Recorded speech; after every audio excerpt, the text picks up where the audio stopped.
오늘은 로마서 강의 121번째 시간으로 로마서 10장 18절로 21절 말씀을 통해 하나님의 주권과 인간의 책임을 기억해야 합니다라는 제목으로 말씀을 전하며 주신 은혜를 받고자 합니다. 믿음으로서만 어렵다함을 얻는 것이 성경이 선포하는 진리입니다. 그래서 누구든지 믿음으로 주의 이름을 부르는 자는 구원을 받으리라고 하였습니다. 이것이 하나님께서 우리를 구원하시기 위하여 정하신 구원의 방식입니다. 하나님의 구원 방식은 언제나 동일하면 언제나 그래 왔습니다. 그래서 사람들이 믿고 주의 이름을 부를 수 있도록 하나님께서 복음 전도자들을 보내셨다라고 하셨습니다. 15절에 보면은 보내심을 받지 아니하였으면 어찌 전파하리요라고 하고 있죠. 그런데 유대인들은 이 하나님의 구원 방식에 걸려 넘어졌다라고 말하고 있습니다.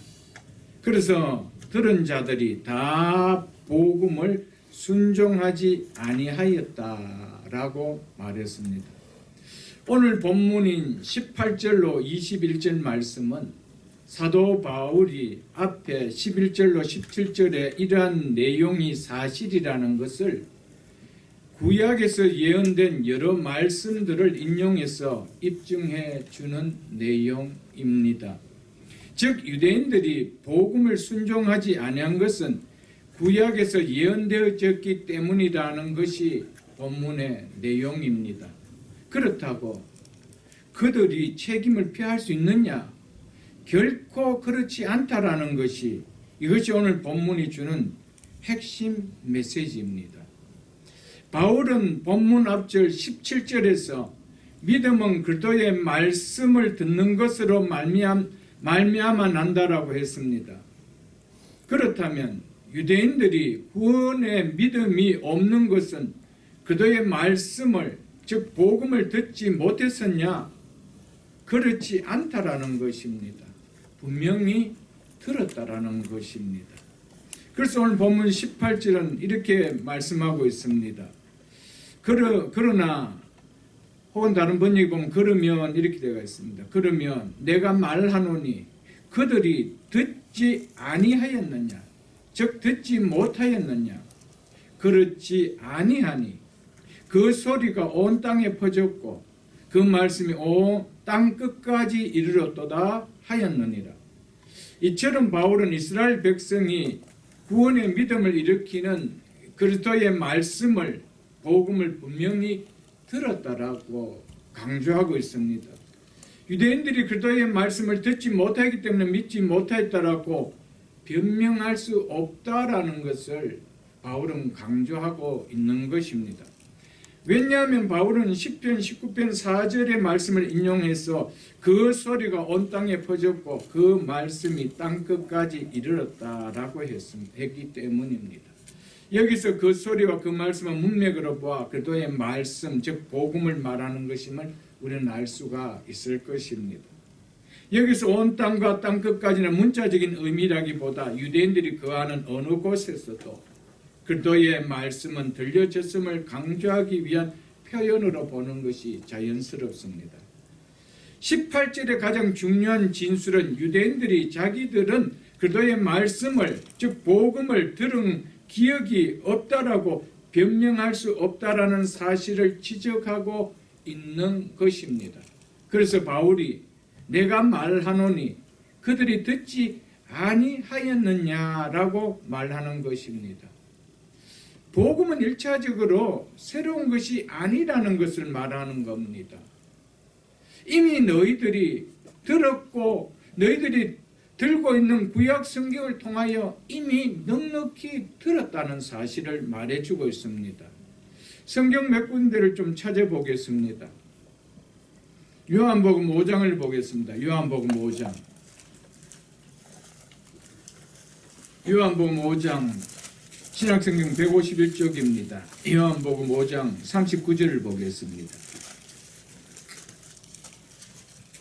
요한복음 5장 39절에 보면 너희가 유대인들에게 지금 하고 있는 말이죠. 너희가 성경에서 영생을 얻을 줄 생각하고 성경을 연구하거니와 이 성경은 구약 성경을 말하고 있죠. 예수님 당시에 신약 성경이 없었습니다.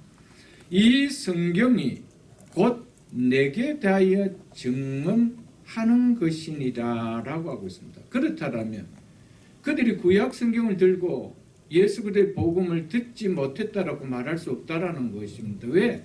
이 성경 곧 내게 대하여 증언하기 때문이라고 성경은 말하고 있습니다. 예수님 친히 그렇게 말씀하고 있는 것이죠. 그래서 그 아래에 45절로 47절을 보겠습니다. 내가 너희를 아버지로 고발할까 생각하지 말라. 내가 너희를 아버지께 고발할까 생각하지 말라. 너희를 고발하는 이가 있으니 곧 너희가 바라는 자 모세니라. 모세를 믿었더라면 또 나를 믿었느니라. 이는 그가 내게 대하여 기록하였습니다. 누가요? 모세 5경을 기록했습니다. 창세, 출애굽기, 레위기, 민수기, 신명기를 기록했죠. 근데 모세가 내게 대하여 기록했다라고 예수님은 친히 말씀하고 있습니다. 47절에 그러나 그의 글도 모세의 글도 믿지 아니하거든 어찌 내 말을 믿겠느냐 하시니라라고 예수님 말씀했습니다. 그렇기 때문에 이스라엘 백성들은 우리는 복음을 못 들었다. 그 새로운 거 나 못 들었다. 라고 말할 수 없다라는 겁니다. 그래서 그 말씀이 이미 너희에게 다 퍼졌다. 라고 이야기했던 것이었습니다.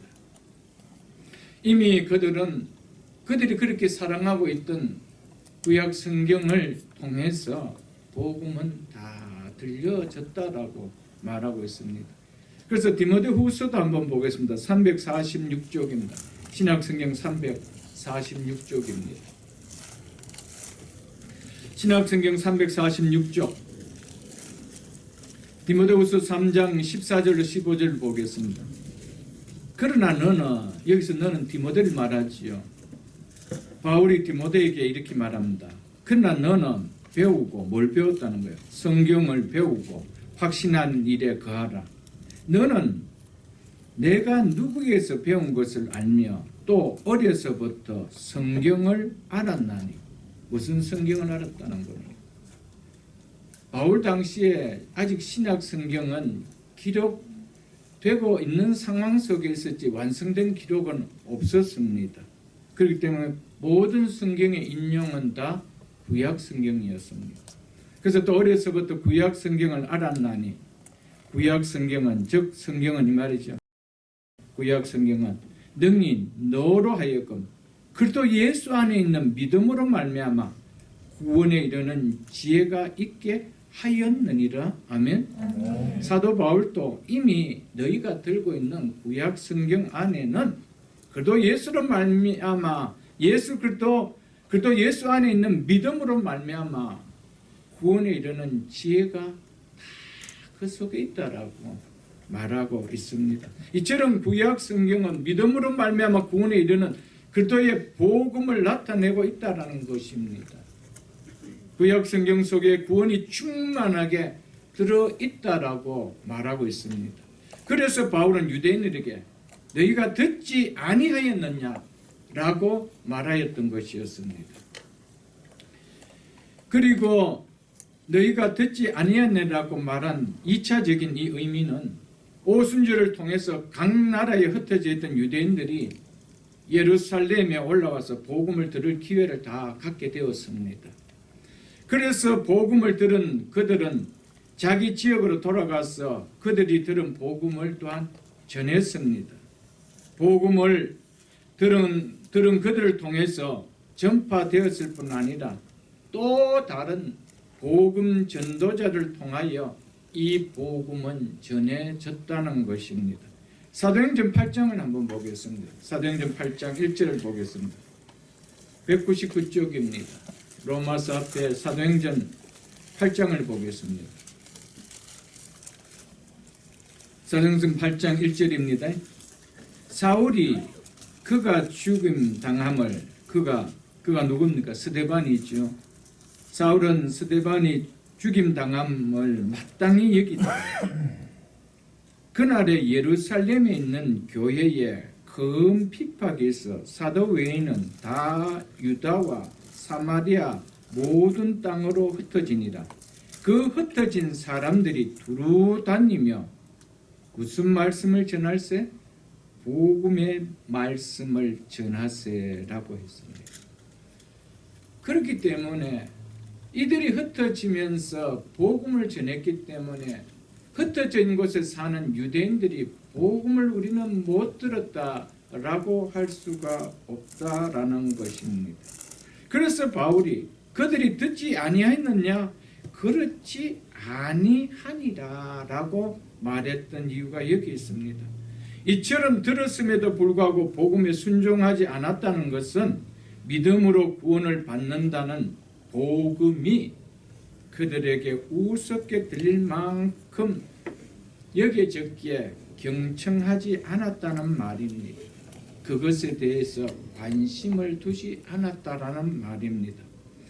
바울이 이렇게 말하는 궁극적인 이유는 구원의 믿음이 일어나는 그들의 복음을 들음에도 믿지 못하고 불순종하였다면 결과 심판을 피할 수 없다라는 것을 말하기 위해서였습니다.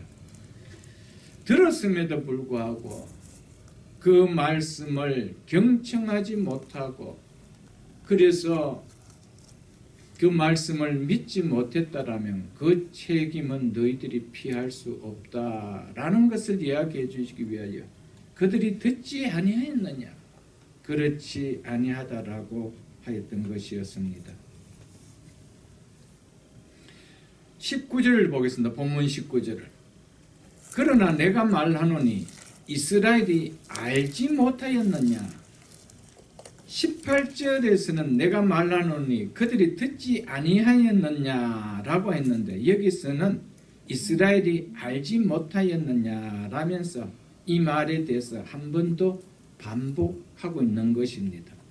그도의 말씀이 온 땅에 전달되었는데 그런데 너희가 그도의 복음을 알지 못하였다고 말할 수 있겠느냐는 것입니다. 이 말씀이 나타내고자 하는 것은 이스라엘의 불신앙은 그들이 그리스도의 말씀을 알지 못해서가 아니라 믿으려 하지 않는 마음이었기 때문이라는 것을 말하고자 했습니다. 그래서 알지 못했느냐라고 했습니다. 알지 못했다라면 이방인이 알지 못했지 너희가 알지 못했다라고 말할 수 있느냐는 거예요. 없다는 겁니다. 그래서 내가 말하노니 이스라엘이 알지 못하였느냐?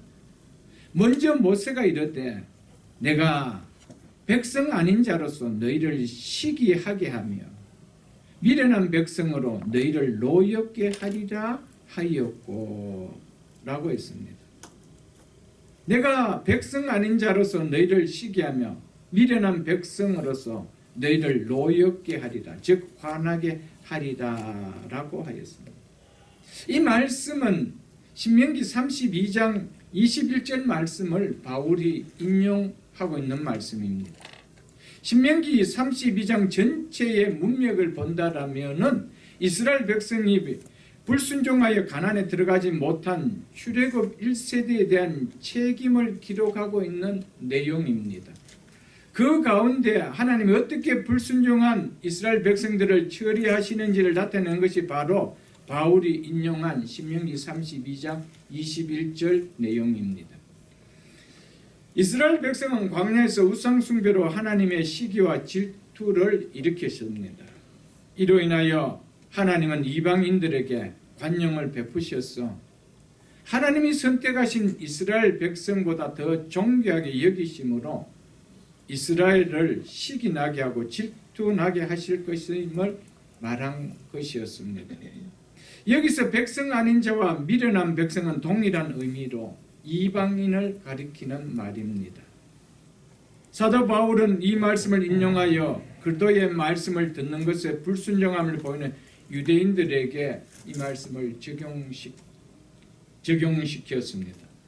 이는 이방인들을 구원하는 것이 얼마나 유대인들에게 시기와 질투를 일으키게 하는 것이며 이로 인해서 유대인들에게 심판의 기능이 어떻게 나타나는지를 보여주는 것입니다. 신명기 32장을 우리가 한번 찾아보겠습니다. 신명기 32장 구약성경 314쪽입니다. 신명기 32장 21절입니다.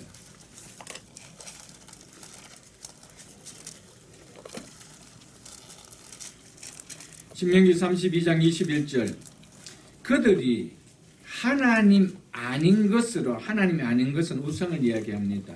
우상으로 내 질투를 일으키며 허무한 것으로 내 진노를 일으켰으니 나도 백성이 아닌 자로 그들에게 시기가 나게 하며 어리석은 민족으로 여기서 어리석다라는 말은 하나님 아는 지식이 없는 이 말입니다.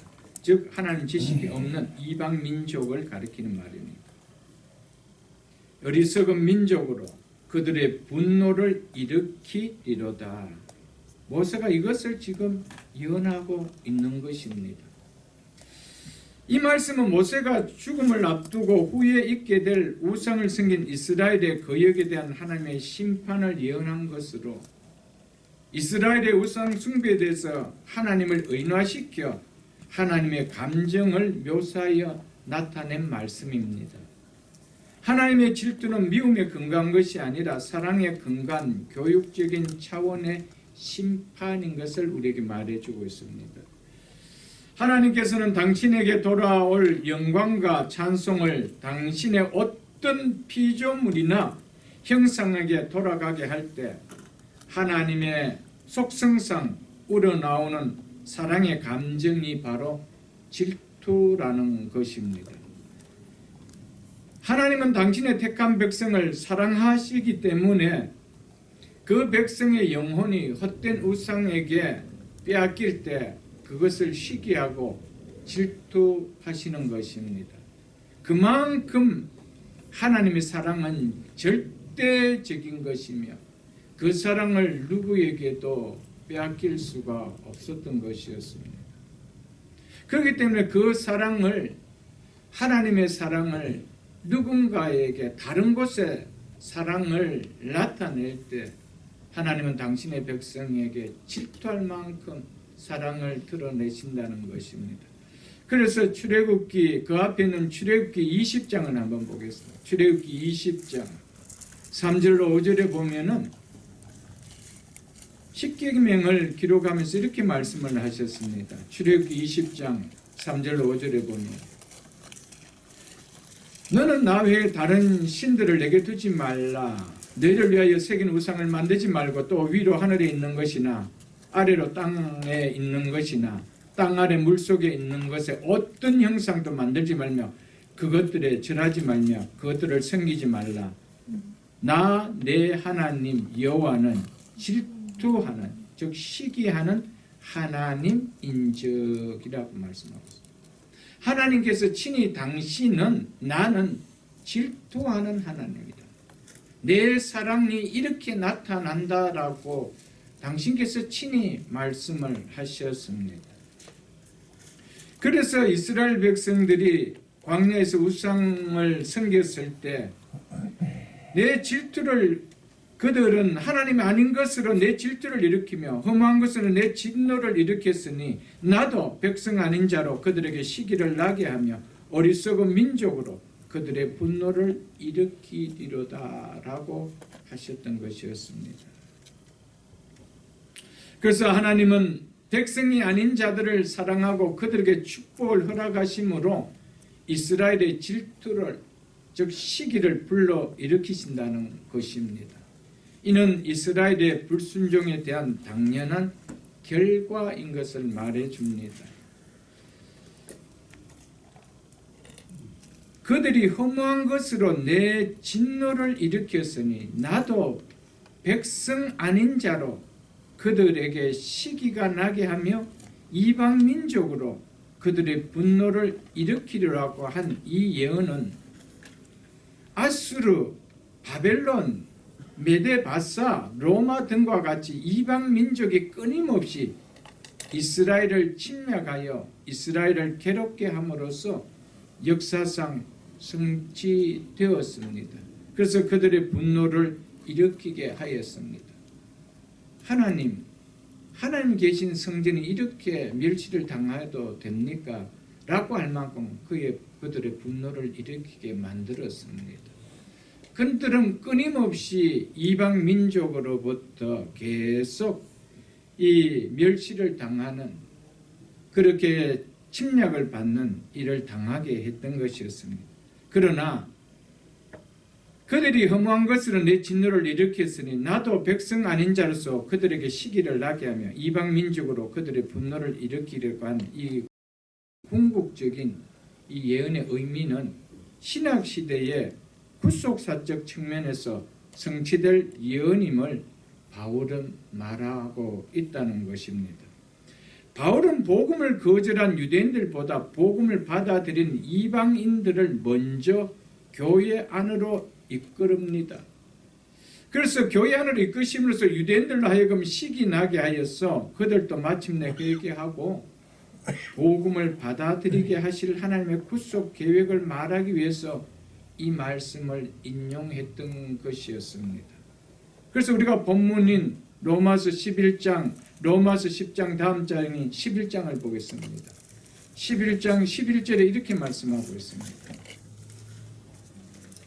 로마서 11장 11절에 그러므로 내가 말하노니 그들이 넘어지기까지 실족하였느냐?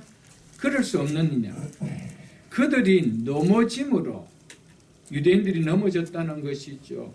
이 말은 예수 그리스도를 거절한 것을 얘기한다. 복음을 거절한 표현입니다.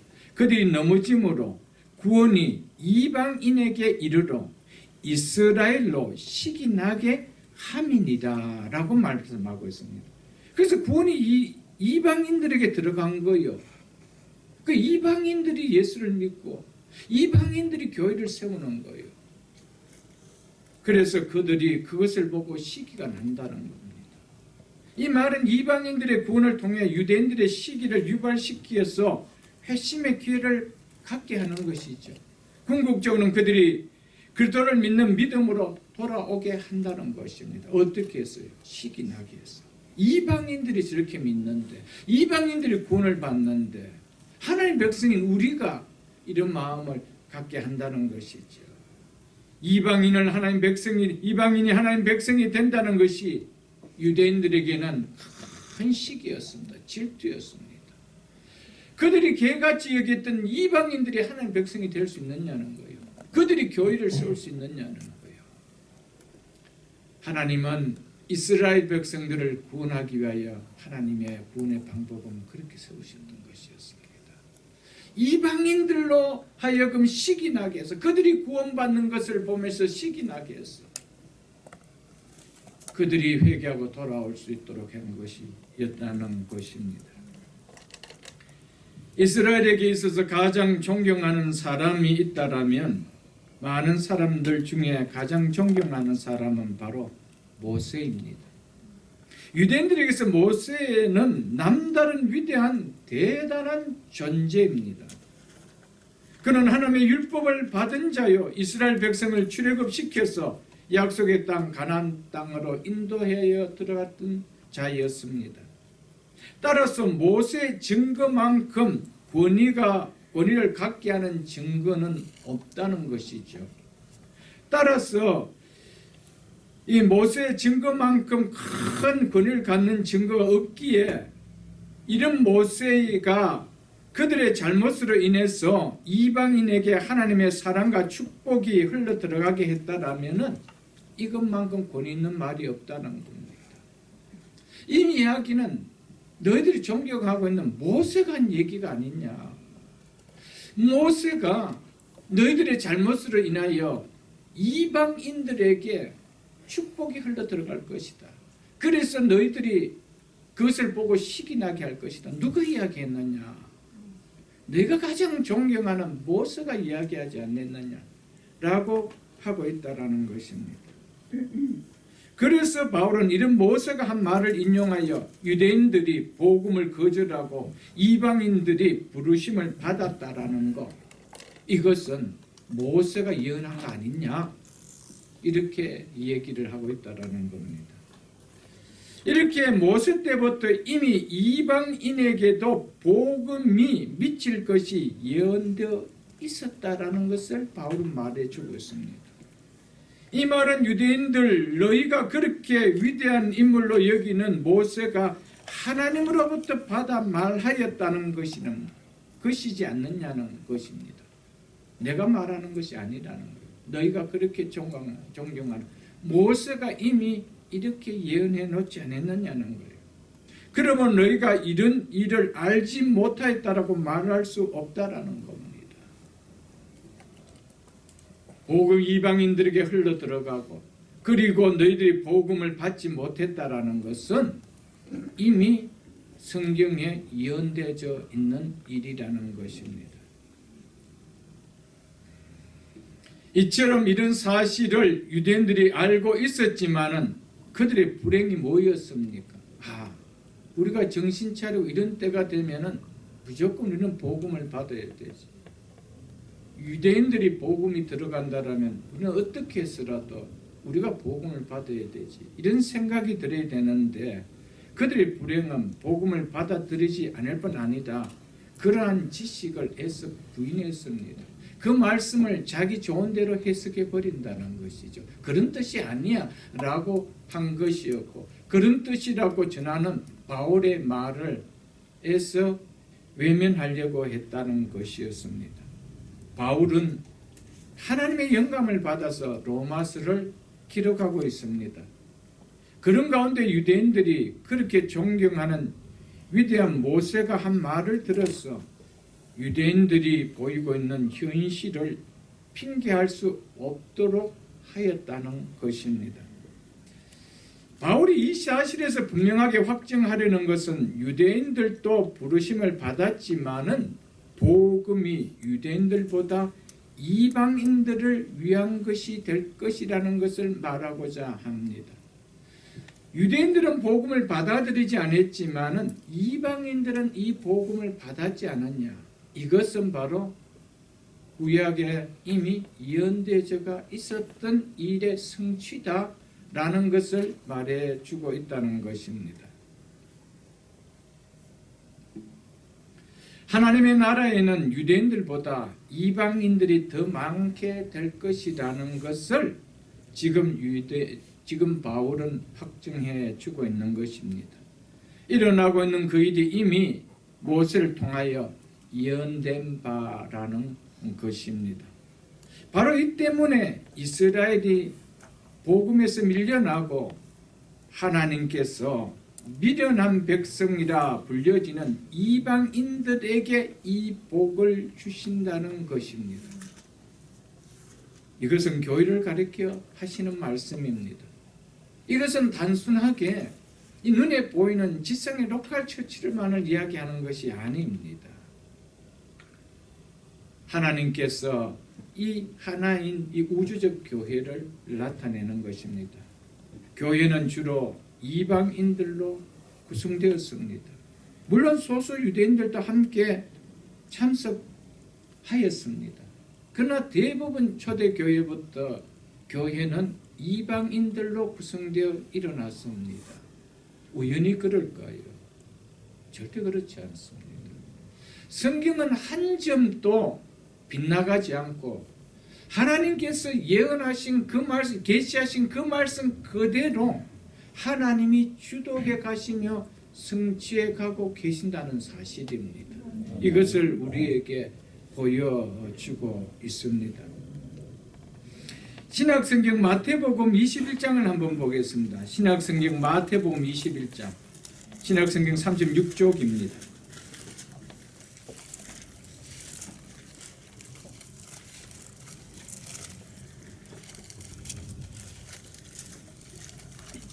신약성경 마태복음 21장 33절로 44절입니다. 예수님께서 하신 비유의 말씀입니다. 다른 한 비유를 들으라. 한 집 주인이, 여기서 주인은 하나님을 비유한 표현입니다. 한 집 주인이 포도원을 만들어, 이 포도원은 이스라엘을 비유하는 말입니다. 포도원을 만들어 산 울타리를 두르고 거기에 집 적자는 틀을 만들고 망대를 짓고 농부들에게 세를 주고, 여기서 농부들은 유대인들을 가리킵니다. 특히 유대 종교 지도자들을 나타냅니다. 세로 주고 타국에 갔더니 34절 열매를 거둘 때가 가까움에 그 열매를 받으려고 자기 종들을, 여기서 종들은 선지자들을 나타내는 비유입니다. 자기 종들을 농부들에게 보내니 농부들이 종들을 잡아 하나는 심히 때리고 하나는 죽이고 하나는 돌로 쳤거늘 다시 다른 종들을 처음보다 많이 보내니 그들에게도 그렇게 하였는지라. 후에 자기 아들을 보내며 이르되, 이 아들이 누굽니까? 예수 그리스도를 나타내죠. 자기 아들을 보내며 이르되 그들이 내 아들은 존대하리라 하였더니 농부들이 그 아들들을 보고 서로 말하되 이는 상속자니 자 죽이고 그의 유산을 차지하자 하고 이에 잡아 포도원 밖에 내쫓아 죽였느니라. 이에 잡아 포도원 밖에 내쫓아 죽였느니라. 이 말씀은 예수님께서 유대인들에 의해서 예루살렘 성문 밖에서 죽게 될 것을 비유한 말씀입니다. 그러면 포도원 주인이 올 때에 그 농부들을 어떻게 하겠냐? 그들이 말하되 그 악한 자들을 진멸하고 포도원은 제때에 열매 바칠 만한 다른 농부에게 새로 줄지니라. 하나님의 나라의 축복이 유대인의 불순종으로 인해서 이방인에게 이렇게 옮겨질 것을 이렇게 나타낸 말입니다. 42절 보겠습니다. 예수께서 이르시되 너희가 성경에 건축자들이 버린 돌이 모퉁이의 돌이 되었나니, 이 말씀 참 많이 인용되는 말씀이죠. 시편 118편 22절의 말씀입니다. 이 말씀을 인용했습니다. 이 말씀에 유대인들이 배척한 메시아를, 즉 그리스도를 이방인들이 영접하게 될 것을 내용을 하는 말씀입니다. 이방인들은 예수님이 모퉁이의 머릿돌의 재질을 갖추고 계심을 알아보고 모퉁이 돌로 삼았습니다. 이것이 유대인들이 배척한 예수님을 이방인들이 생명의 주로 영접하여 신령한 집으로 지음받은 성도들의 영적 공동체인 교회를 세운 것을 가리키는 말입니다.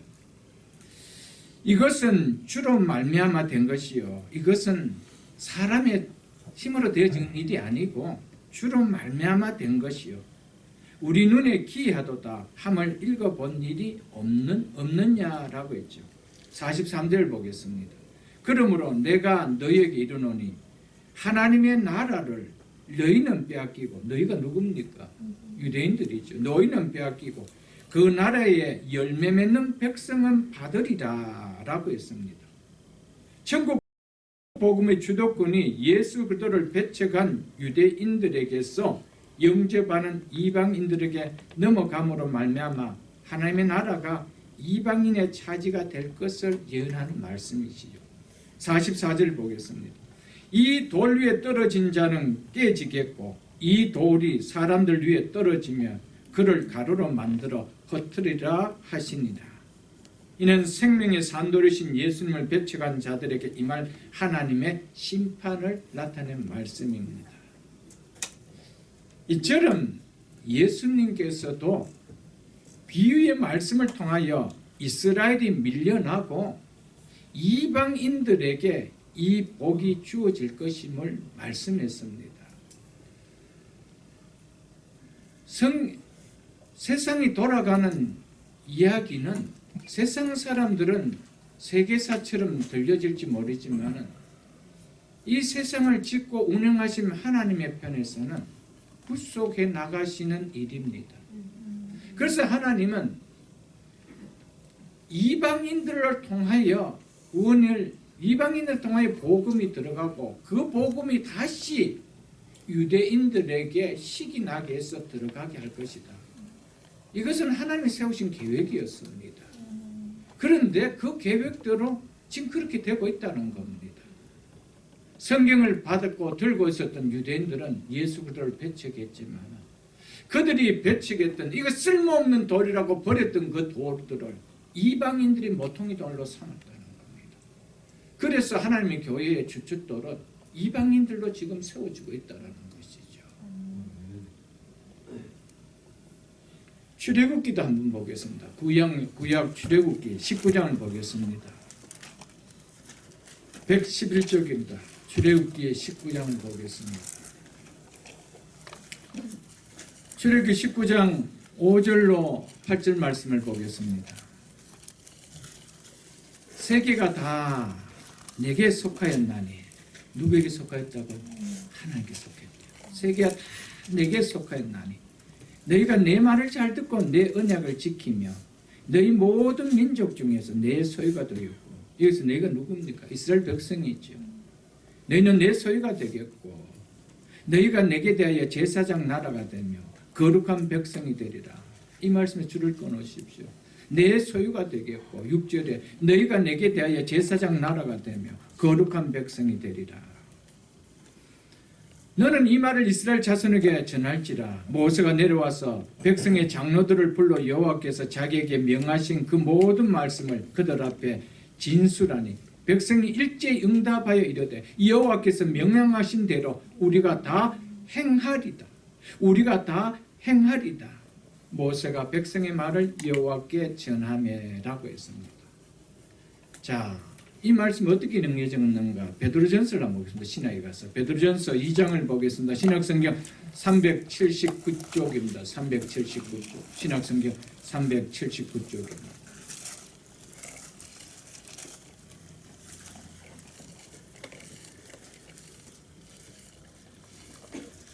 신학성경 379쪽 베드로전서 2장 9절로 10절을 보겠습니다. 그러나 너희는 우리 잘 아는 말씀입니다. 여기서 너희가 누굽니까?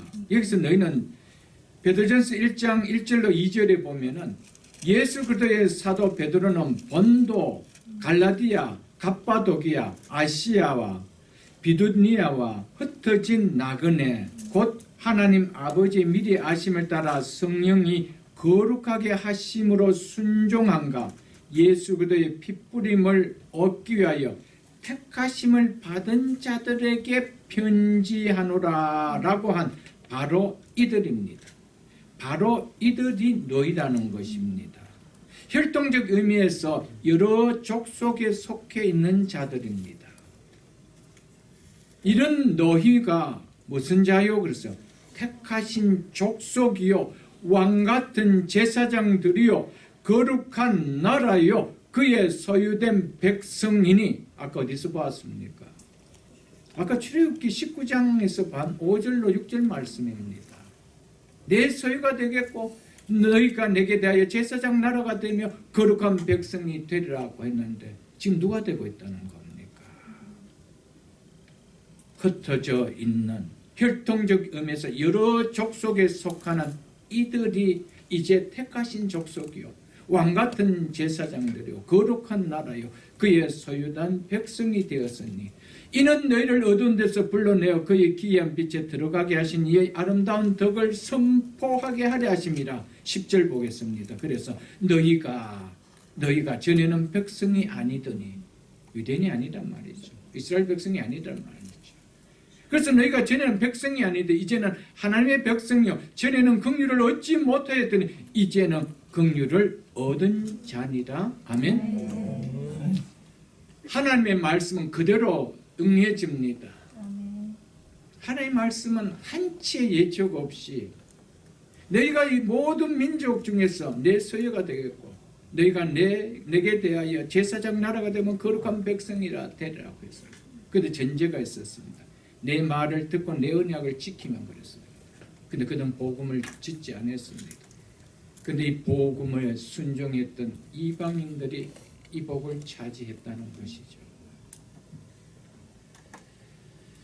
이처럼 복이 유대인으로부터 이제 하나님의 거룩한 족속, 하나님의 소유된 백성이 된 자들, 곧 백성 아닌 자들에게 주어졌다라고 사도 베드로가 말하고 있습니다. 다시 우리 본문으로 돌아가겠습니다. 다시 본문 로마서 10장 19절 후반절을 보겠습니다. 내가 내 백성 아닌 자로서 너희를 시기하게 하며 미련한 백성으로서 너희를 노엽게 하리라. 여기서 미련한이란 지식이 없는 이란 이런 뜻입니다. 미련한다는 말은 지식이 없는 이런 의미입니다. 즉 하나님의 계시를 아는 지식이 없다라는 이런 의미입니다. 성경을 소화하지 못한, 즉 하나님의 말씀이 없는 백성을 말하는 것입니다. 그들이 어떻게 되었대요? 그들을 통하여 성경을 가졌다라고 하는, 하나님을 안다라는 지식을 가졌다는 너희를 시기하게 한다는 겁니다. 너희를 노엽게 만들 것이라는 겁니다. 로마서 3장을 한번 보겠습니다. 로마서 3장 1절로 2절에 이렇게 말씀하고 있습니다. 그런즉 유대인의 나음이 무엇이며 할례의 유익함이 무엇이냐? 범사에 많으니 우선은 그들이 하나님의 말씀을 맡았습니다. 즉 하나님께서 그들에게 하나님의 말씀을 맡겨주셨다는 것입니다. 유대인들은 우리만 성경을 가지고 있다. 하나님께서 우리에게만 한 하나님의 말씀을, 하나님의 율법을 주셨다. 우리는 하나님의 말씀을, 율법을 맡은 하나님의 백성이라고 그들은 확신했습니다. 그래서 그들은 우리는 구원을 받았지만 이방 민족은 멸망받을 것이라고 생각했습니다. 왜? 그들에게는 하나님 아는 계시를 갖고 있지 않기 때문이었다는 것이었습니다. 이것이 그들의 치명적인 실수였습니다. 말씀을 맡은 자였지만 말씀을 믿지 않는 것이 그들의 문제였습니다. 여러분, 우리는 어떻습니까? 우리는 나름 바이블을 다 손에 끼고 삽니다. 바이블을 보고 있습니다. 문제는 그 안에 있는 내용을 믿느냐는 거예요. 이스라엘 백성들의 치명적인 실수가 여기 있었습니다. 우리는 하나님의 말씀 맡은 자라는 거예요. 그래서 하나님의 계시를 우리는 아는 자라는 거예요. 그런데 이스라엘 이방인들 가르쳐 뭐라는 자래요? 미련한 자래요. 그들은 지식이 없는 자래요. 하나님 아는 지식이 없는 자라는 거예요. 그래서 미련한 자라고 했습니다. 궁극적으로 누가 미련했습니까? 하나님의 계시를 알고 있는, 성경을 들고 있으면서도 믿지 않은 그들이 더 미련한 것이죠. 여러분, 우리의 나음이 어디 있습니까? 교회 나오는 겁니까? 예배 자리에 앉아 있는 겁니까? 하나님은 그것도 귀하게 여기지만 본질적으로 하나님 말씀 믿지 않다라면 앉아 있는 것이, 교회 나오는 것이 마지막에는 아무런 유익이 되지 못한다는 사실입니다. 그래서 예수님께서 너희가 모세를 믿었더라면, 즉 모세가 기록한 말씀을 믿었더라면, 그 들고 있었는데 너희가 믿었더라면 누구를 믿었으리라? 나를 믿었다. 여러분이 성경을 들고 있고 예배 자리에 나와서 말씀을 듣고 내가 성경을 알고 성경을 믿는다라면 누구를 믿어야 된다는 거예요? 예수 그리스도를 믿어야 된다는 것이죠. 그러니까 예수 그리스도를 믿지 않는다라면 우리가 진짜 미련한 백성이에요.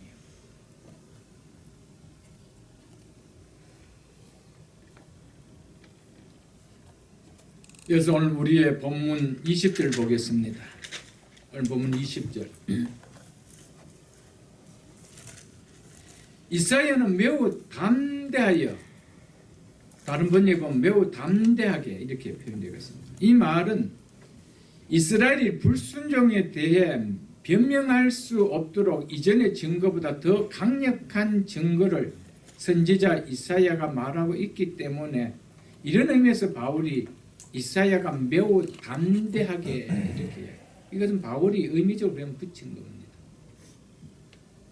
왜? 바울이 매우 담대하게 내가 하나님이죠. 나를 찾지 아니하는 자들에게 찾은 바 되고 내게 묻지 아니하는 자들에게 나타났노라 말하였고 라며 이사야 65장 1절 말씀을 인용해서 이사야가 매우 담대하게 이렇게 말했다라고 한 번 더 이스라엘의 불순종에 변명할 수 없는 증거인 것을 이사야 선지자의 말씀을 인용을 해서 바울은 말하고 있습니다.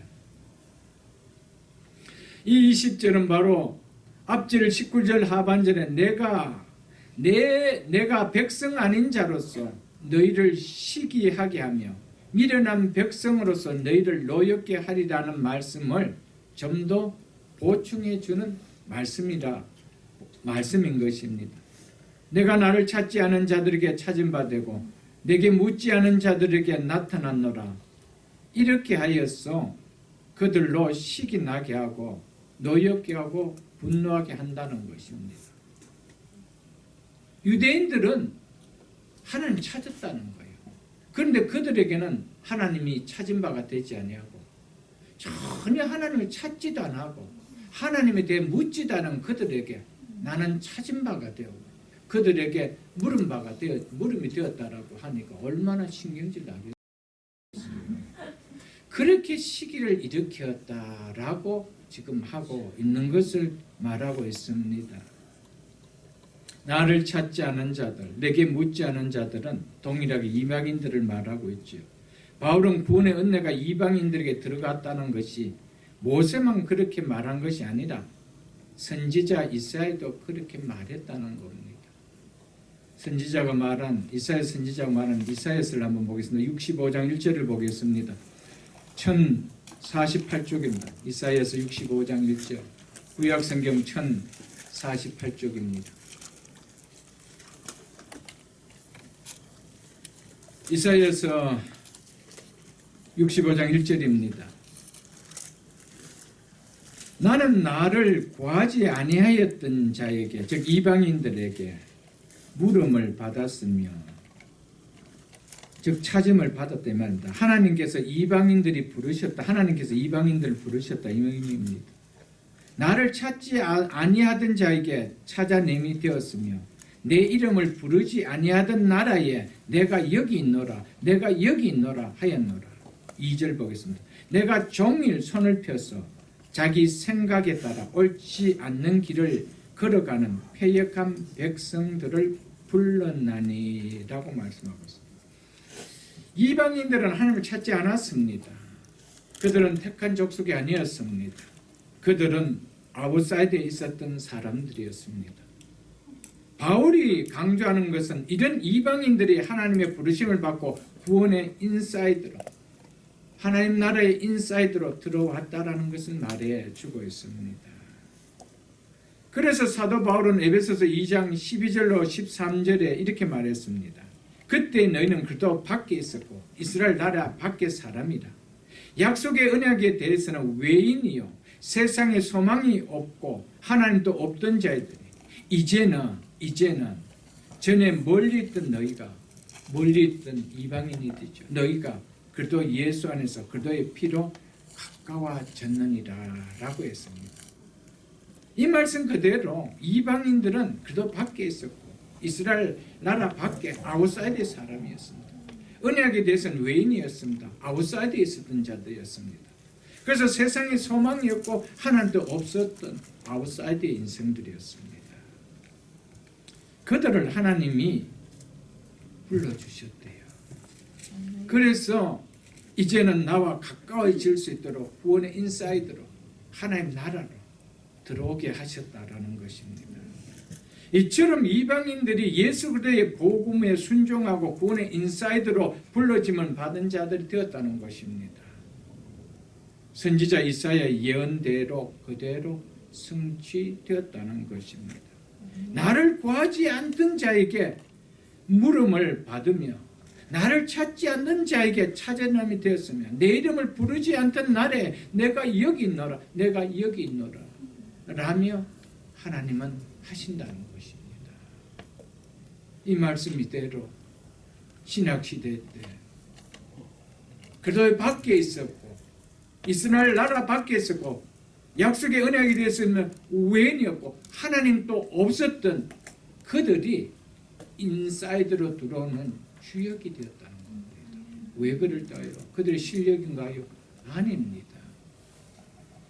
하나님의 역사라는 것이죠. 당신이 세우신 구속사의 계획대로 하나님은 이끌고 가고 계심을 우리에게 말해주고 있습니다. 내가 나를 찾지 아니하는 자들에게 찾은 바 되고 내가 묻지 아니한 자들에게 나타났노라. 하나님께서는 하나님을 찾지도 않은 백성에게 찾아주시고 묻지도 아니한 백성에 나타나시기까지 하셨다는 것은 이스라엘이 얼마나 철저하게 복음에 불순종하고 있는 자인 것을 보여주고 있습니다. 그들은 하나님을 찾는 자라고 했기 때문에 하나님 정말 찾는 삶을 살았다라면 하나님은 그들을 아름답게 들어서 그들을 통하여 이방인들에게 복음이 전해지도록 하였을 것인데 그렇게 하지 않았다는 겁니다. 그러니까 하나님께서 나를 찾지 않는 자에게 내가 찾은 바 되었다는 것은 얼마나 이스라엘 백성들이 하나님의 말씀에 불순종했는가를 역설적으로 보여주고 있는 말씀입니다. 이는 하나님에 대해 무지했던 이방인들마저도 복음을 듣고 순종하여 구원받는 하나님 백성이 되었는데 오히려 하나님의 언약의 백성이라고 잡은 유대인들은 복음에 불순종함으로 구원을 거절하였다는 것을 말해줍니다. 이것은 이스라엘에 대한 유대인들에 대한 심판을 경고하는 메시지입니다. 한편 하나님을 찾지도 묻지도 않은 이방인들에게 하나님께서 직접 찾아가서 내가 여기 있다 하면서 나타나셨다는 것은 자신이 선하고 기쁘신 뜻대로 구원을 베풀 수 있는 주권이 하나님에게 있음을 우리에게 말해주고자 하는 말씀입니다. 이것이 또 한편의 사이드에서 하는 말씀입니다. 즉 구원이 우리의 편의 어떤 행동의 결과로 주어지는 것이 아니라는 것을 이 본문을 통해 바울은 말해주고자 하는 것입니다. 내가 나를 찾지도 아니한 자들에게 내가 찾은 바 되고 내가 묻지도 아니한 자들에게 내가 나타났다라는 것은 뭡니까? 구원은 하나님의 행위의 결과지 인간의 행위의 결과가 아니라는 것을 말해주고 있다라는 겁니다.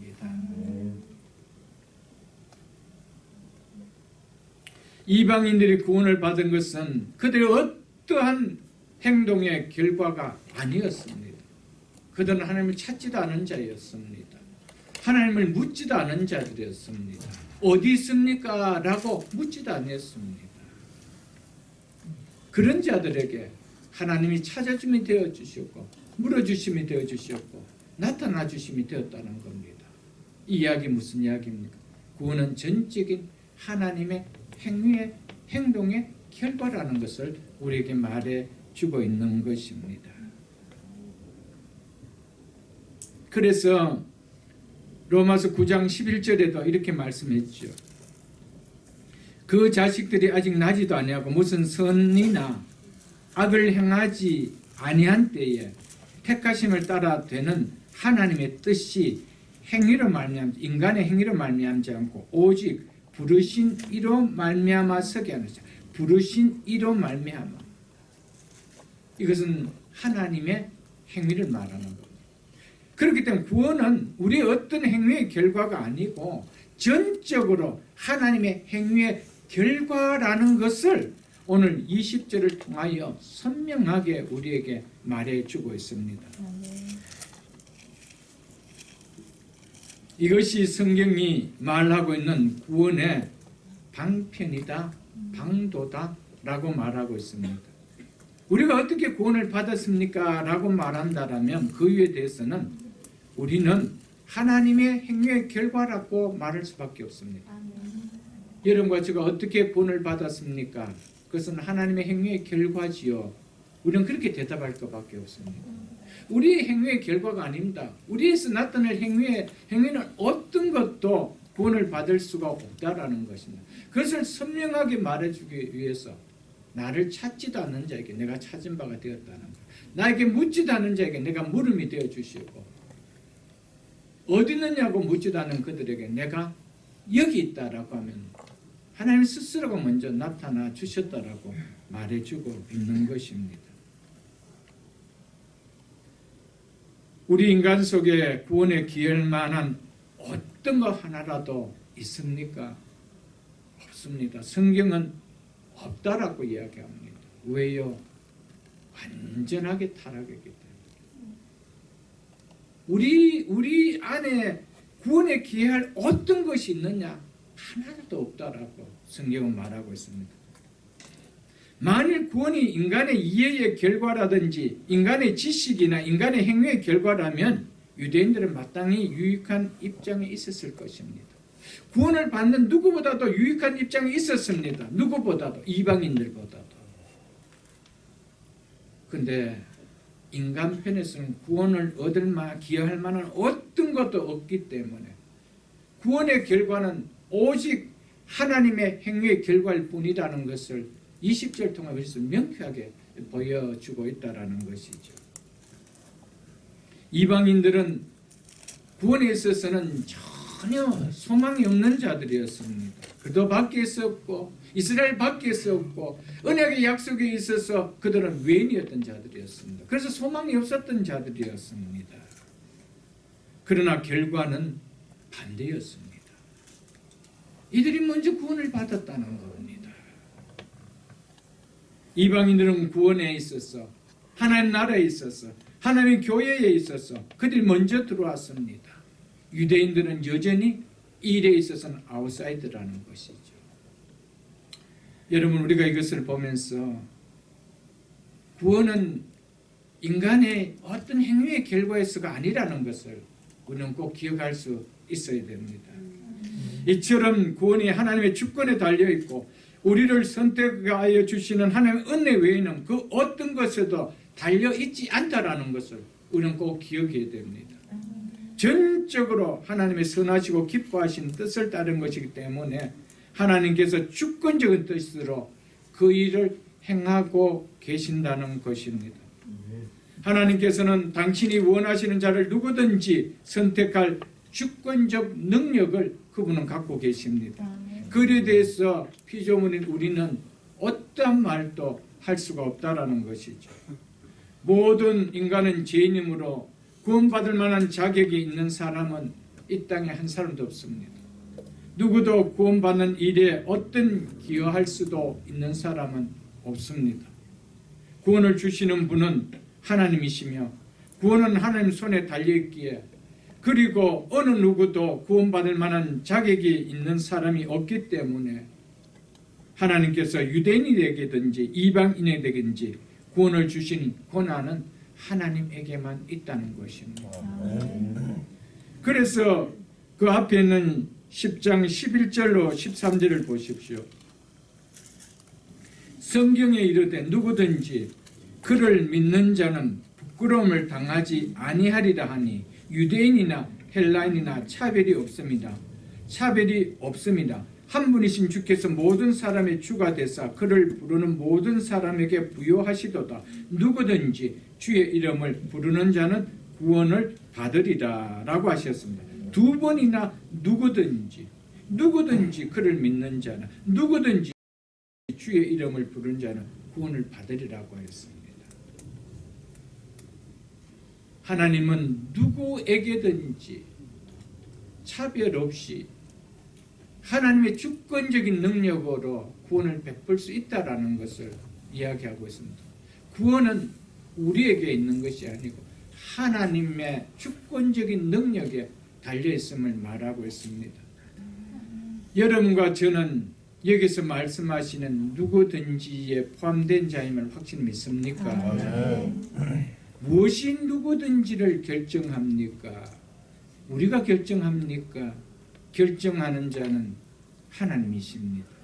그래서 요한복음 1장 13절에 이는 혈통으로나 육정으로나 사람의 뜻으로 나지 아니하고 오직 하나님께로부터 난 자들이라고 했습니다. 하나님께로부터 구원의 출발이 어디다 있고 하나님으로부터 난다는 겁니다. 그러므로 누구든지는 하나님께서 정하신 일이라는 것이죠.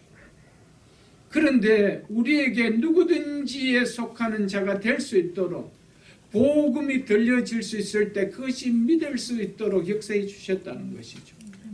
이것이 얼마나 감사하고 감사합니까, 여러분들. 마태복음을 한번 보겠습니다. 마태복음 11장. 마태복음 11장입니다. 신약성경 18쪽입니다. 마태복음 11장 25절로 27절을 보겠습니다. 그때 예수께서 대답하여 이르시되 천지의 주제이신 아버지여 이것은 예수님의 가르침 속에 들어있는 구원의 복음을 말합니다. 이것을 지혜롭고 슬기 있는 자에게는 숨기시고 이들에게는 이 구원의 복음을 숨기셨다라고 이야기하고 있습니다. 자기의 지혜와 지식을 의지하는 자에게는 하나님의 계시가 와닿을 수 없다라는 것을 말해줍니다. 이는 성령이 도우시는 내적 조명 없이 아무도 인간의 자연적인 능력으로는 지식으로는 하나님의 계시에 접근할 수 없다라는 것을 말해주고 있죠. 하나님이 숨기시면 우리는 알 방법이 없습니다. 그래서 이것을 이들에게는 숨기시고라고 하고 있습니다. 사랑하는 성도 여러분, 구원은 누구의 손에 달려있다고요? 하나님 손에 달려있음을 이야기합니다. 우리는 성경이 뭐라고 말씀하고 있는지를 깨닫고 믿는 겁니다. 아멘. 그러면서 이렇게 이어서 예수님이 이렇게 말씀합니다. 어린 아이들에게는 나타내심을 감사합니다. 한편은 숨기시고요, 한편에게는 나타내신대요. 숨기시고 나타내는 것이 누구의 손에 있다라고요? 하나님 편에 있다라는 것을 이야기하고 있습니다. 영적인 측면에서 어린아이를 이야기하고 있습니다. 이런 사람들은 구원의 진리를 아는데 자신의 지혜를 의지할 수 없다라는 것을 아는 사람입니다. 야, 구원의 진리를 우리가 어떻게 알 수 있어? 라고 하는 사람을 가리켜서 어린아이라고 표현한 것입니다. 그렇기 때문에 그들은 하나님의 계시를 받아들일 수가 있습니다. 구원의 복음은 인간의 지혜를 초월하여 세우신 하나님의 계획이시기에 자칭 지혜롭다 여기는 사람들에게는 이것이 감추어지지만 이것을 어떻게 인간의 지혜로서 깨달을 수 있어? 라고 하는 자들에게는 이것이 나타내진다라는 것입니다. 그러면서 이렇게 이야기하고 있죠. 이렇게 된 것은 그 앞에 접속사 왜냐하면이라는 접속사가 들어갑니다. 왜냐하면 이렇게 된 것은 아버지의 뜻이기 때문이라는 겁니다. 아버지의 뜻이라. 여러분, 숨기시고 나타내시는 것은 아버지의 뜻입니다. 구원은 누구의 행위라고요? 하나님의 행위라는 것을 우리에게 말씀해 주고 있습니다. 실로 우리가 이해할 수 없는 기이한 일들은 하나님의 뜻이라는 말밖에는 할 도리가 없습니다. 여러분, 구원의 이거 심오한 이 심오함을 우리의 이해로 알 수 있을 것 같아요. 우리의 이해로 깨달아져서 믿어질 수 있을 것 같아요, 여러분들. 하나가 깨달아지면 그 깨달아진 것 때문에 다른 것이 더 엉켜버립니다. 여러분, 오늘 이 말씀을 보면서도 헷갈리신 분이 여러분들 또 있을 것입니다, 여러분들. 그러면 숨기셨더라면, 하나님 숨기셨더라면, 열어주기 전까지 난 죽어도 못 믿겠네. 그럼 내가 못 믿는 것은 내가 너무 당연한 거는 이렇게 생각할 수 충분하게 있어요, 여러분. 그렇다라고 우리가 책임을 피할 수가 없느냐? 절대 피할 수가 없습니다. 그래서 하나님의 주권과 인간의 책임이 우리는 있음을 기억해야 된다는 겁니다. 이건 뒤에 계속해서 말씀합니다. 27절 보겠습니다. 내 아버지께서 모든 것을 내게 주셨으니 아버지 외에는 아들을 아는 자가 없고 아들과 또 아들의 소원대로 계시함을 받는 자 외에는, 즉 아들이 계시해 주려고 택한 사람 외에는 이런 의미입니다. 아버지를 아는 자가 없느니라 라고 했습니다. 아버지와 그 계시를 아는 것은 오직 아들을 통해서만이 알 수가 있는 거예요. 그렇기 때문에 예수 그리스도를 믿지 아니하고 하나님의 계시를 알 수가 있느냐? 하나님을 알 수가 있느냐? 없다라는 겁니다. 그래서 아들의 소원대로 계시를 받은 자 외에는 아들이 계시해 주려고 택한 자가 있다라는 거예요. 아들의 소원대로 계시를 받는 자가 있다라고 이야기하고 있습니다. 그러므로 구원받는 자는 구원받는 것에 결코 자랑할 것이 자기에게 없음을 알아야 됩니다. 그렇기 때문에 구원을 받은 자는 구원을 주신 하나님께만 그 모든 구원의 영광을 올려드려야 된다는 것을 말씀하고 있습니다. 이 다음 나름 세상에서 똑똑하다고 한 사람들이 자신들 보기에 무식하게 보이고 어리석게 보이고 어린아이처럼 지혜 없이 보이는 사람들이 천국에 있는 것을 보게 될 때 마치 부자가 천국에 있는 거짓 나사를 보는 것처럼 심히 놀랄 것입니다. 여러분, 자칫 똑똑하다고 하는 사람들에게는 성경이 참 어리석게 보여요. 앞뒤가 안 맞아요. 이성의 이해로 이해가 되지 않아요. 근데 이걸 어떻게 믿을 수 있느냐라는 거예요. 예수님이 하시면서도 예수님이 우리를 헷갈리게 만들고 있지 않느냐라고 하는 거예요. 그 자칭 나름 지혜롭다라고 생각하는 사람은 이 복음이 받아들일 수 없는 거예요. 그렇기 때문에 그들에게는 나타내지지 않는 거예요. 구원은 우리 편으로서 이해할 수 없지만은 우리가 이 구원이 반드시 필요하다는 것을 느끼는 거예요. 그런 자에게는 이 계시가 열리는 거예요. 그럴 때 열릴 때 그 모든 말씀들이 이해가 되지는 거예요. 믿어질 수가 있는 거예요.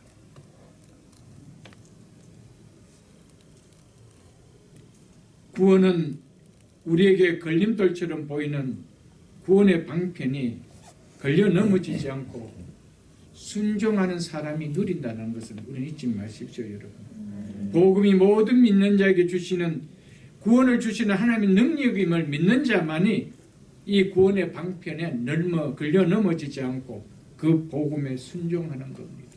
그래서 자칭 똑똑하다고 여겼던 그 유대인들이나 헬라인들은 그 복음이 어떻게 보였대요? 미련하게 보이고 어리석게 보였다는 거예요.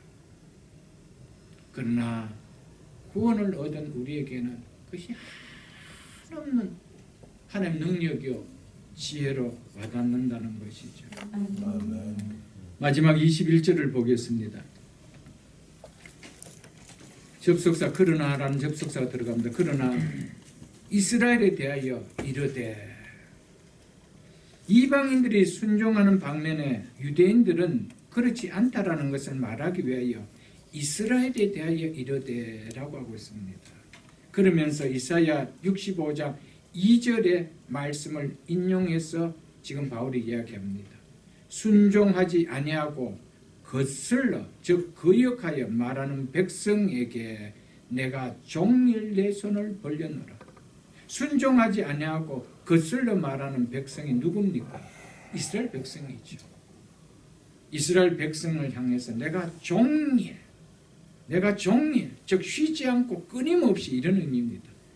내 손을 벌려노라 라고 하고 있습니다. 이사야 65장 2절에서는 이렇게 표현됐습니다. 내가 종일 손을 펴서 자기 생각을 따라 옳지 않는 길을 걸어가는 패역한 백성들을 불렀나니 라고 했습니다. 종일 손을 펴며 불렀대요. 앞에서는 이사야 65장 1절 인용하여 이방인들이 하나님께서 긍휼을 베풀어 주셨을 때 복음의 순종함을 보였었음을 나타낸 반면에 여기에서는 이사야 65장 2절을 인용하여 하나님께서 이스라엘에 대하여 은혜를 주시려고 함에도 그들이 완강하게 거역하였다라고 이야기하고 있습니다. 이스라엘의 불순종을 강조하고 있는 것입니다. 순종하지 아니하고 거슬러 즉 거역하여 말하는 이스라엘 백성에게라고 했습니다. 이것이 이스라엘 백성들이 항상 가지고 있었던 고질적인 문제였습니다. 우리가 잘 알고 있는 예레미야 22장 21절을 제가 읽어드리겠습니다. 너희가 평안할 때에 내가 너희에게 말하였느냐? 너희 말이 나는 듣지 아니하리라 하였으니 이것은 너희가 어려서부터 내 목소리를 청종하지 아니함이 너희 습관이라 라고 했습니다. 그래서 이스라엘이 멸망하는 심판이 임하게 되었다는 것이죠. 왜 하나님의 말씀을 듣지 않았대요? 어려서부터 듣지 않는 것이 습관이래요. 불순종하는 것이 그들의 습관이요 그들의 특기였다라고 이야기하고 있습니다. 그렇기에 예수님께서 사역하시는 동안 유대인들은 예수님께 보인 모습이 전혀 구약시대 따라 달라진 것이 있느냐? 없었다는 겁니다. 왜? 그들의 습관이고 그들의 자체에서 나는 캐릭터였기 때문에 그랬다는 겁니다. 그렇기 때문에 예수님 사역 동안 그들이 순종한 자들이 있었나요? 성경을 손에 끼고 달면서 회당에서 성전에서 그 성경을 늘 보면서도 불순종하는 것은 여전히 똑같다는 것이었습니다. 예레미야 시대나 이사야 시대나 다를 바가 없이 똑같다였다는 것이었습니다. 바울이 선지자 이사야의 말을 인용하여 이스라엘은 순종하지 아니하고 거슬러 말하는 백성이라고 말했습니다. 그들은 복음을 듣고 복음을 알았지만 복음을 거절하고 복음을 순종하지 않았다는 것을 말해주고 있습니다. 우리가 복음을 몰랐어요, 듣지 않았어라는 것을 이야기하고 있지 않습니다. 순종치 않았고 거슬러 말했다라는 겁니다. 거역했다라는 겁니다.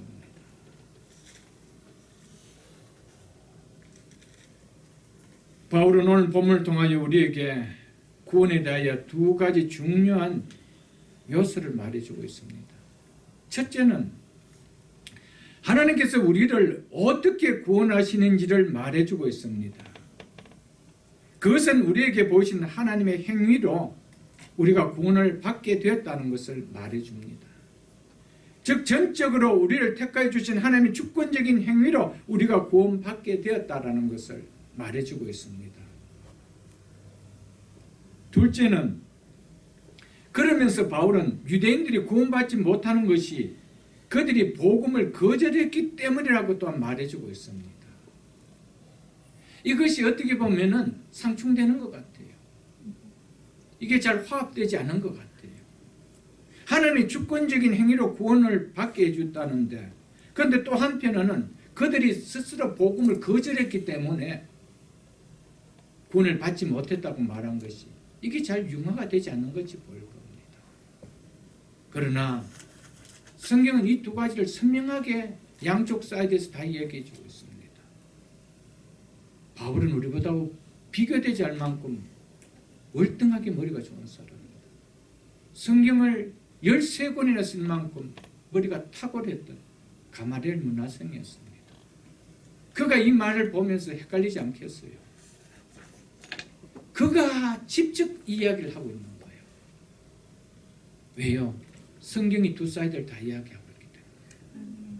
믿으십니까, 여러분? 바울은 왜 유대인들이 복음을 거절했는지에 대해서 중요한 말을 합니다. 그것은 그들이 보인 마음 상태 때문이라고 말하고 있습니다.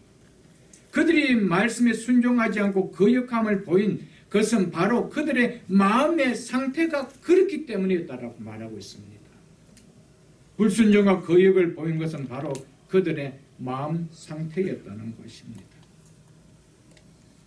이것은 그들이 복음에 설득당하도록 자신을 내버려 두지 않았다라는 것을 말합니다.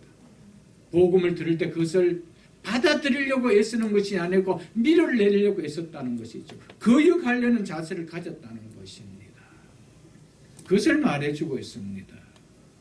그래서 예수님께서 마태복음에서 이렇게 말씀하셨습니다. 마태복음 13장을 한번 보겠습니다. 전에도 한번 봤던 말씀이지만 마태복음 13장 신약성 21쪽입니다.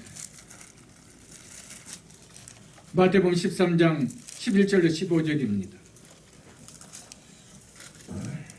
대답하여 이르시되 천국의 비밀을 아는 것이 너희에게는 허락되었으나 저희에게는 아니 되었도다.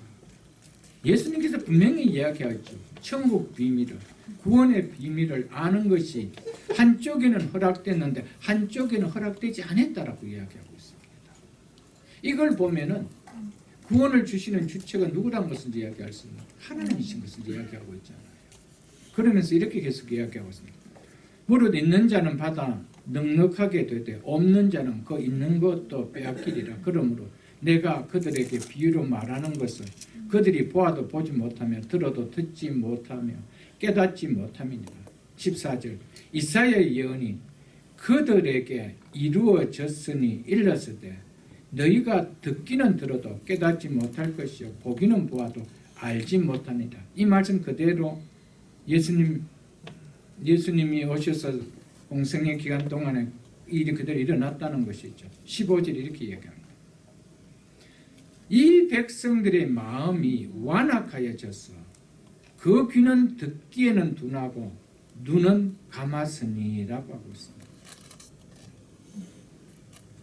왜 그들이 복음을 받지 못했대요? 또 한편에 예수님이 이렇게 했는데 그들의 마음이 완악하여져서라고 그랬어요. 그래서 듣는 것이 둔하고 눈이 감겨졌다라고 하고 있습니다. 이유를 이렇게 하죠. 눈으로 보고 귀로 듣고 마음으로 깨달아도 이렇게 내가 고침을 받을까 두려워함이라 하였다는 거죠. 그래서 내가 이 말씀을 듣고 이렇게 믿어야 천국 복음을 맞는다고 해야지. 그래서 내가 이렇게 이렇게 믿는다는 것이 지금까지 믿었는 걸 놓는 것이 두렵다는 거예요. 그게 마음이 완악하는 거예요. 그 들으면서 내가 자꾸 밀어내는 거예요. 주님께서도 복음을 듣고도 복음에 순종치 못하는 것은 먼저 우리 편에 마음의 완악한 상태 때문이라고 말하고 있는 것을 우리는 기억해야 됩니다. 복음이 들어도 복음이 들어가지 않는 사람의 공통점은요, 말씀을 대하는 그들의 마음 상태라고 성경 말하고 있습니다. 마음 상태가 너무 중요합니다. 그래서 예수님께서 무슨 말씀을 하십니까? 네밥 비유를 이야기하죠. 네밥 비유를. 그 네밥은 마음 상태를 이야기하는 거예요. 여러분 정말 내가 말씀을 받기를 사모하고 정말 은혜를 받기를 사모하는데 은혜가 안 들어가질 수 있을까요? 그것은 임파서블입니다. 말씀과 나에게 벌써 거리를 두고 있는 자세에 있기 때문에 말씀이 들어오지 않는 것뿐입니다. 여러분들. 이미 내 마음 상태가 이미 완악한 상태에 있기 때문에 말씀이 뚫고 들어오지 못하는 겁니다. 우리는 그 사실을 기억해야 됩니다. 여러분들. 유대인들의 문제는 바로 이것이었습니다. 누가 무슨 말을 한다 할지라도 자기들은 결단코 복음을 받지 않겠다는 그 자세가 유대인의 자세였습니다. 유대인들이 믿지 않은 것은 복음을 듣지 못해서가 아니었습니다. 그들의 마음의 완악한 마음의 자세, 상태 때문이라고 오늘 성경 우리에게 분명하게 말해주고 있습니다. 내가 종일 쉬지 않고 끊임없이 손을 벌려노라. 이 말은 복음을 거절한 유대인의 거역의 행위가 일시적이 아니고 그 백성들의 고질적인 마음의 상태가 이렇게 길었다는 것을 이야기합니다. 종일 끊임없이 손을 폈는데 끊임없이 거역했다는 거예요. 하나님이 이스라엘에게 유대인들에게 종일 내 손을 벌려놓고 하셨습니다. 그렇지만 유대인들은 그 내민 손을 그때마다 완고한 마음으로 거절하는 불순종을 드러냈습니다. 이 사실에 대해서 유대인이 변명할 수 있을까요? 이 다음에 나는 거절 안 했는 대로 갈 수 있을까요? 여러분 교회 안에 어떤 분들이 복음을 잘 못 받는다고 생각해 보십시오. 많은 교회 안에 그렇습니다. 그들이 책임이 없다고 할 수 있을까요? 수없이 복음을 전했는데 여러분 내가 복음을 안 받은 거예요. 내가 밀어내는 거예요. 내 편에서만 내가 밀어내고 있는 거예요. 내가 거절하는 거예요. 내가 앉아있을 때 벌써 그 말씀을 받는 자세에 큰 계획을 두고 있는 거예요. 오늘 이 말씀이 무슨 말인지 내가 듣고 한번 깨달아 봐야 되겠지. 이런 마음이 아니라는 거예요. 하나님께서는 쉬지 않고 끊임없이 손을 벌려도 복음을 거역할 정도로 그들의 마음의 상태를 완악했다는 겁니다. 여러분 복음은요 3년 아니면 소거가 나는 거예요. 그래서 예수님께서도 3년이면 된다. 그래서 3년인데 다 열매를 맺지 못하냐 이런 것이죠. 여러분, 복음 그렇게 오랜 세월을 깨달아서 깨달아진 것이 아니에요, 여러분들.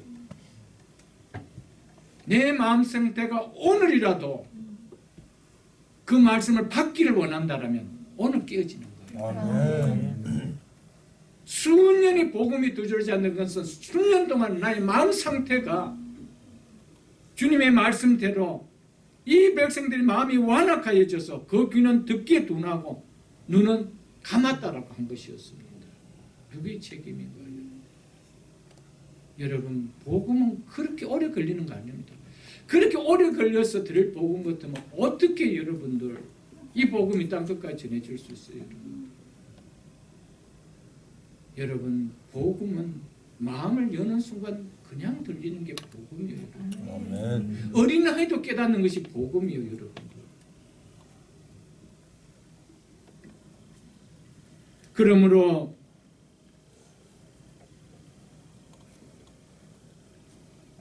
그럼 우리가 이런 완악한 마음 상태가 있는 이런 유대인들이 만일에 구원을 받았다라고 한다라고 생각해 보십시오. 그것이 자기 실력이 있을까요? 또한 소수의 유대인들이 복음을 받았습니다. 그들이 실력이 있을까요? 아니요. 하나님이 그 마음에 은혜를 베풀어 주신 것이죠. 이 두 가지는 정말 신비한 것입니다. 사랑하는 성도 여러분, 모든 사람은 본성적으로 복음에 대한 강팍한 마음을 다 가지고 있습니다. 그걸 듣기 싫어합니다.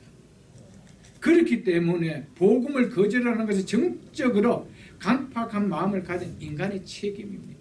이걸 피할 길이 있느냐? 이거 없다라는 거예요. 이것은 없습니다. 그렇기 때문에 그런 마음을 가지는 자임에도 불구하고 복음을 받을 수가 있었다라는 것은 이것 또한 복음은 누가 행하신 일이라는 거예요. 하나님이 행하신 일이라기 때문에 우리는 전폭으로 하나님께 영광을 돌리는 것이죠. 마태복음 23장을 보겠습니다. 마태복음 23장. 마태복음 23장 37절로 38절 보겠습니다. 예루살렘아 예루살렘아 선지자들을 죽이고 내게 파송된 자들을 돌로 치는 자여 암탉이 그 새끼를 날개 아래 모음같이 내가 내 자녀들을 모으려 한 일이 몇 번이냐. 그러나 너희가 원하지 아니하였도다. 아멘. 예수님께서 친히 이야기하고 있습니다. 내가 너희들을 모으려고 한 일이 몇 번이냐. 암탉이 새끼를 날개 아래 모음같이 내가 내 자녀들을 모으려고 한 일이 몇 번이냐. 그러나 너희가 원치 않았대. 누구의 책임을 두고 있습니까? 우리의 책임을 두고 있는 거예요. 이걸 피할 길이 있는가요? 여러분, 수년을 말씀을 들어도 복음이 들리지 않았다는 것은 내 책임이에요. 오늘도 하나님은 주의 종들을 통하여 하나님은 끊임없이 쉬지 않고 은혜의 손길을 펴니다. 그런데 누가 거절한 거예요? 내가 거절한 거예요. 수년 동안 내가 거절한 거예요. 내가 원치 않았다고 예수님 말씀하고 있습니다. 그러나 너희가 원하지 아니하였도다라고 말씀하고 있습니다. 이 말씀을 깊이 받을 수 있기를 축복합니다. 아멘. 구원은 하나님의 주권적 선택입니다. 그렇다고 해서 복음을 믿고 구원을 받으라는 요청에 대한 불순종을 보이는 강박한 마음은 결코 변명할 수가 없다라는 것이 또한 성경의 메시지라는 겁니다. 자신의 죄와 복음을 거부한 사실에 대해서는 결코 핑계지 못한다는 겁니다. 그러므로 우리 모두는 그리스도의 말씀을 어떻게 대하는가에 대한 책임을 이 다음 스스로 져야 됨을 잊어서는 안 됩니다.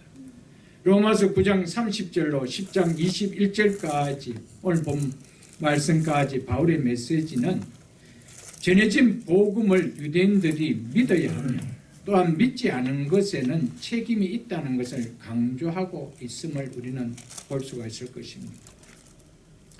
그래서 신학자 토마스 슬라이너는 하나님의 주권과 인간의 책임 사이에 긴장을 해결하는 것은 우리가 현재 가지고 있는 이성적 용량을 넘어서는 것이다 라고 말했습니다. 하나님의 주권과 인간의 책임을 이 사이에 있는 이 긴장을 내가 완벽하게 깨닫고 이해할 수 있는 이런 해결은 우리가 가지고 있는 이성의 용량의 한계를 넘는 일이기 때문에 우리가 모른다는 겁니다. 근데 우리가 이런 게 이해가 안 되어진대.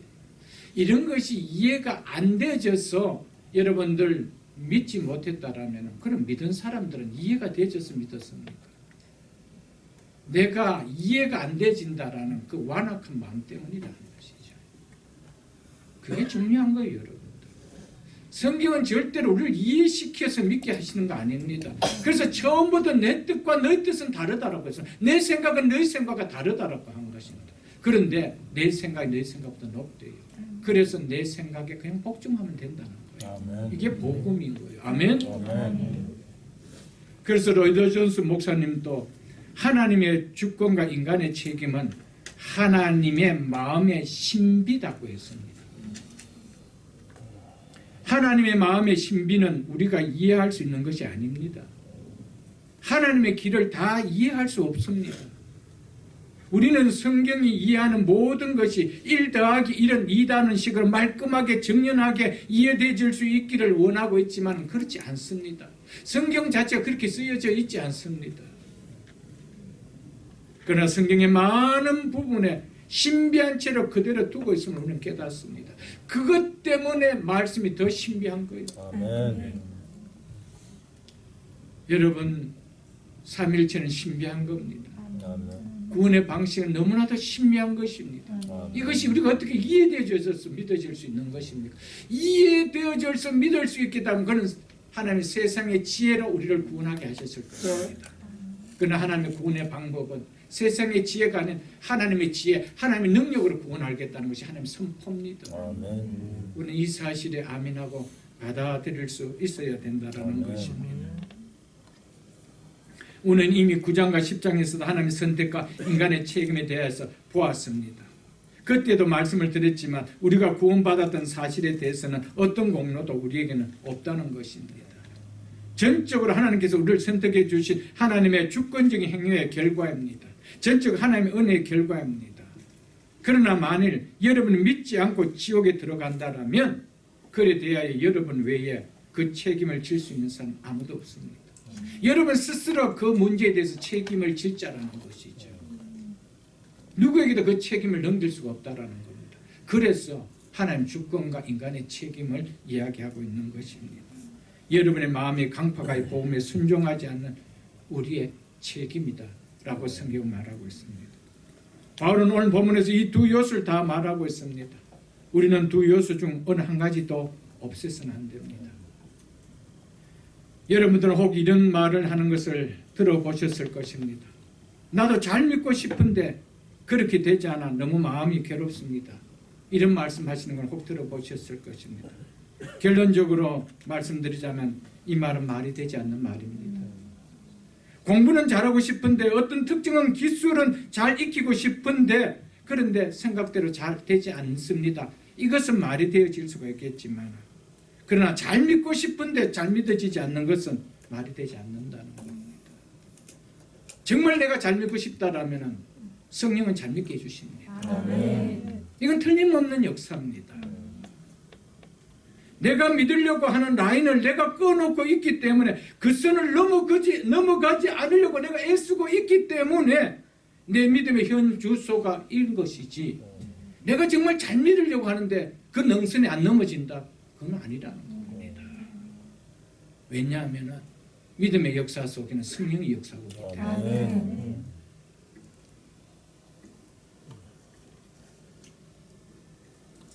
내가 종일 내 손을 벌렸노라. 이 말씀 한 번 더 보고 마치겠습니다. 하나님 주신 은혜는 오직 믿음의 손을 내미는 이 손을 잡는 자만이 누립니다.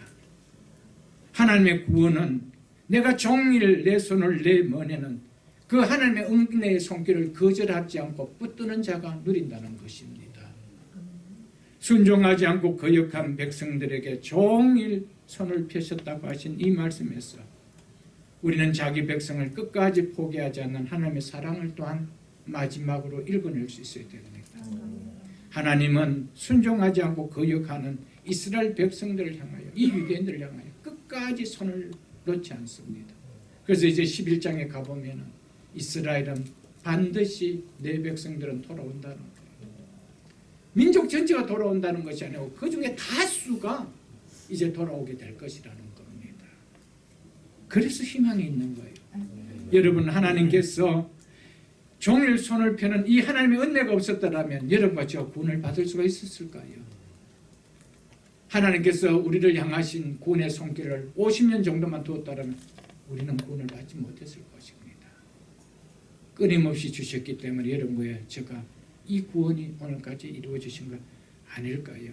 우리는 마지막으로 이 끝까지 거역하는 당신의 백성을 향하여 놓지 않는 하나님의 사랑 때문에 우리가 구원받는다는 사실하고 이것이 나에게 또한 소망이 된다는 사실을 기억하십시오. 아멘. 말씀을 맺겠습니다.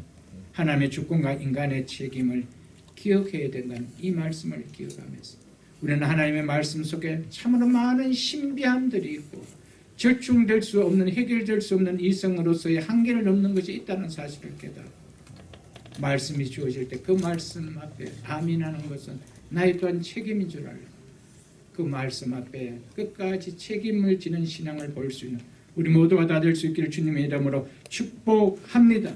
아멘. 주신 말씀